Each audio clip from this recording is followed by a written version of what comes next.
Olá! Este é nosso seminário para a disciplina de Engenharia de Software Experimental. O nosso grupo é composto por Jader, Pablo e Paula e estamos apresentando no primeiro semestre de 2021. Neste seminário, iremos apresentar 2 artigos. O primeiro se chama REST vs GraphQL, a Controlled Experiment. E o segundo se chama ImageNet Classification with Deep Convolutional Neural Networks. O primeiro artigo é de autoria brasileira. Para cada um dos artigos deste seminário, iremos apresentar uma breve introdução, a visão geral, os métodos de pesquisa, os resultados principais, as ameaças à validade do artigo e uma crítica com base nas diretrizes para experimentos controlados. REST versus GraphQL, a Controlled Experiment. Essa foi uma publicação feita por Gleison Brito e Marco Túlio Valente, da Universidade Federal de Minas Gerais. Esse trabalho ele foi exposto na Conferência Internacional do I3E sobre arquitetura de software. Isso foi feito em Salvador em 2020. Atualmente o artigo tem 2 citações. O objetivo principal desse artigo é obter evidência empírica sobre os ganhos que o uso de GraphQL traz. Alguns estudos foram conduzidos sobre GraphQL, mas nenhum com esse viés de obter evidência empírica do ganho que traz o GraphQL. Para isso foi conduzido um experimento com 22 estudantes, 10 na graduação e 12 já graduados. 11 deles já tinham experiência anterior com REST, 4 tanto com REST quanto com GraphQL, e 7 deles não tinham nenhuma experiência nem com REST nem com GraphQL. Então, o principal objetivo do experimento era responder 2 questões principais, que seria quanto tempo os desenvolvedores levavam para implementar Query usando cada tecnologia, o REST ou o GraphQL. E dentro dessa primeira questão, a gente pode tirar 3 pequenas subquestões, que seriam quanto tempo variava sobre os tipos de Query, quanto tempo varia entre estudantes de graduação e estudantes já graduados, e quanto tempo variava dependendo da experiência de cada estudante com determinada tecnologia, REST ou GraphQL. E a segunda pergunta seria qual a percepção dos participantes sobre REST e sobre o GraphQL. Para isso, foram feitas questões, 8 questões, 8 queries para responder essas 2 questões. Os estudantes foram divididos em 2 grupos, grupo A e grupo B, sendo que eles alternavam entre o uso de determinada tecnologia. Quando o grupo A implementava uma query usando o REST, o grupo B implementava a mesma query usando o GraphQL. Então, foi conduzido um estudo piloto com 2 estudantes que já tinham experiências anteriores em REST, para poder calibrar melhor o estudo feito com os participantes. Com o estudo calibrado, foi passado uma pequena apresentação sobre REST e GraphQL, cerca de 1 hora, para os estudantes, e foi fornecido a eles um código-fonte que tinham as requisições de implementação das queries, e quando eles executavam, o código-fonte dizia se estava correto ou não a implementação, o tempo que eles gastaram para resolver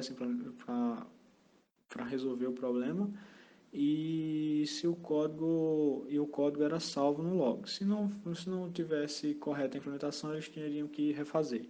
O experimento ele foi conduzido sem intervalo. Bem, os resultados foram que os estudantes levaram cerca de 9 minutos para implementar queries em REST e 6 minutos em média em GraphQL.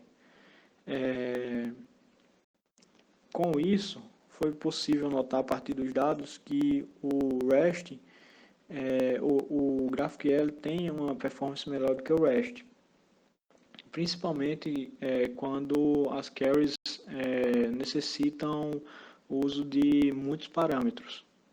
O GraphQL teve resultado similar entre o estudante de graduação e o estudante já graduado. Todos eles precisaram de menos tempo, em média, para conseguir fazer as tarefas. E o GraphQL ele teve melhor resultado com participantes. Ele teve melhor resultado mesmo com participantes que já tinham experiência anterior em REST. E nenhuma experiência em GraphQL. A percepção dos estudantes sobre o GraphQL é que, embora dois tenham reclamado sobre a documentação do GitHub, da API do GitHub de GraphQL, o GraphQL ele tem suporte que ajuda o desenvolvimento, como uma feature de autocomplete, uma sintaxe melhor e menos esforço para especificar os parâmetros. Agora iremos falar sobre as ameaças à validade do artigo, começando pela validade de construção, que tem como objetivo fazer a medida correta das variáveis dependentes.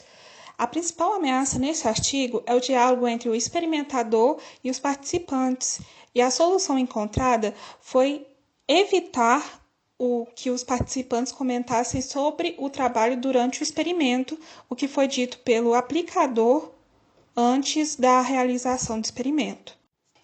Já sobre a validade interna, o objetivo é controlar aspectos que podem afetar os resultados experimentais, e a principal ameaça neste artigo foi a diferença de experiência entre os participantes.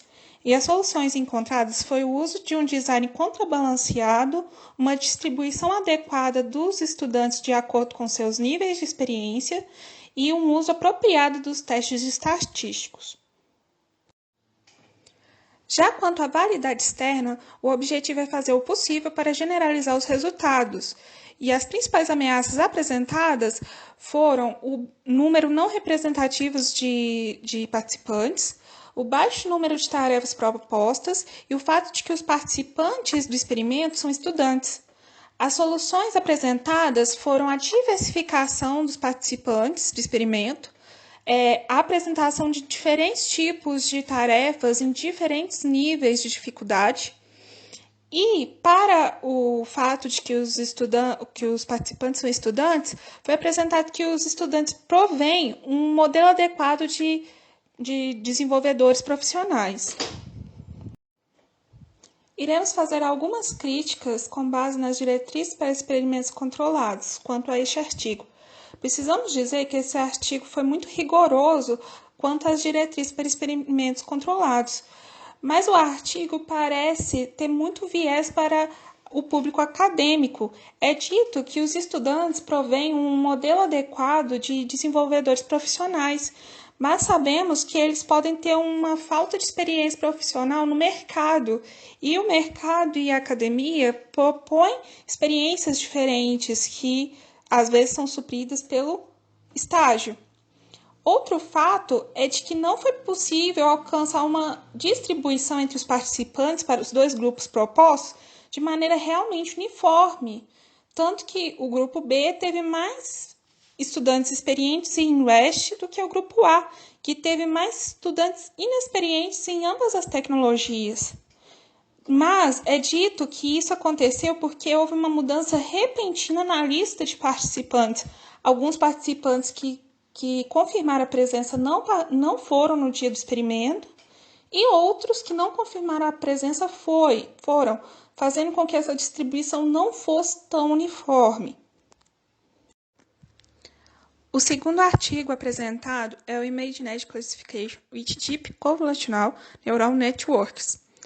Esse artigo foi publicado por autores da Universidade de Toronto e o trabalho foi exposto na NIPS do ano de 2012, que é uma conferência em que cada artigo é revisado por pares.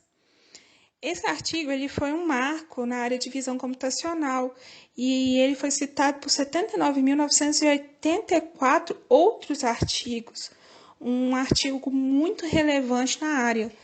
E o modelo implementado participou de uma competição muito famosa do ano de 2012. Agora iremos dar uma visão geral sobre o artigo. O objetivo principal deste artigo foi implementar um modelo competitivo para detecção e classificação de imagens em larga escala.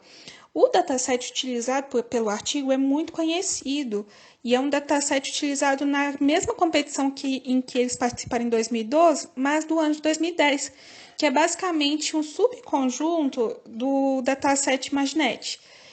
E para cada uma das 1.000 categorias de classificação das imagens, existem 1.000 imagens para cada uma delas, fazendo com que sejam 1,2 milhões de imagens de treinamento, 500 mil imagens de validação e 150 mil imagens de teste. Quanto ao modelo, temos uma rede neural convolucional profunda, composta por 5 camadas convolucionais, das quais algumas são seguidas por camadas de max pooling. E depois dessas 5 camadas convolucionais, nós temos 3 camadas totalmente conectadas, terminando em 1.000 vias softmax. A operação de convolução é implementada na GPU de maneira muito eficiente e os resultados desse artigo se mostraram melhores do que o estado da arte em classificação de imagens no momento. A metodologia aplicada no artigo do ImageNet consiste em aplicar redes convolucionais profundas em um conjunto de dados de domínio aberto. Isso é, dentre as diversas imagens, há tanto veículos, quanto animais, quanto móveis. E também uma das principais insights desse artigo é a possibilidade de aprender features, ou mapas extratores de features, de atributos no caso, que permitem generalizar, serem bons filtros a serem aplicados em outros problemas. Um outro ponto desse artigo é que ele também aplica, para possibilitar o treinamento dessa rede profunda, um alto nível de engenharia, usando ReLU, Dropout e Data Augmentation. E sumarizando os resultados principais, ele conseguiu o estado da arte em relação para esse ano, e a melhora foi de 13% em relação ao ano anterior, o que é uma melhora muito significativa. E também ele foi um dos primeiros artigos a terem sucesso em treinar uma rede neural profunda, com boa generalização, que antes não era viável.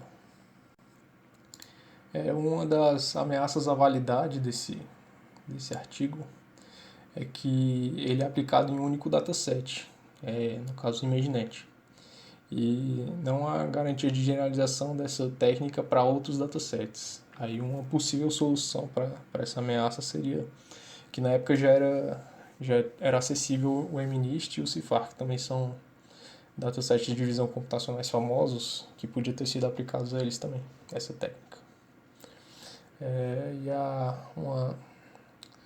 Uma ameaça à conclusão, à validade da conclusão, é que ele reporta uma única métrica. Essa métrica é a top 5 e a top 1 acurácia. Só que como é um dataset com muitas classes, no caso tem mais ou menos 1.000 classes, não, tem precisamente 1.000 classes, a maioria das classes pode esconder algumas classes que tenham performado muito mal. Por exemplo, entre as raças de cachorros ele pode estar performando muito mal, mas no overall a acurácia está escondendo isso, porque tende a média do desempenho. E uma das possíveis, a média aritmética, né? E uma das possíveis soluções para isso seria aplicar outras métricas além da acurácia.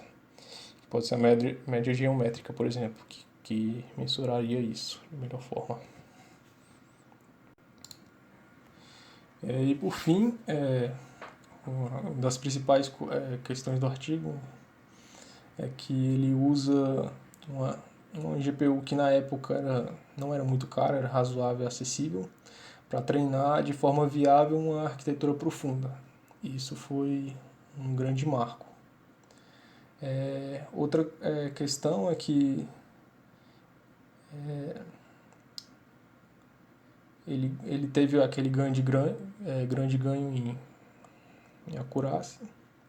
E por fim, ele aplica em um dataset tão grande, que é o ImageNet, que acredita-se que ele é uma boa aproximação da população real, da maioria dos problemas de visão computacional. Podemos concluir com este seminário que os artigos apresentados são muito distintos. O primeiro artigo é da área de engenharia de software, enquanto o segundo artigo é da área de visão computacional e machine learning. Ambos os artigos foram revisados por pares, seja na revista em que foi publicado ou na conferência em que foi apresentado.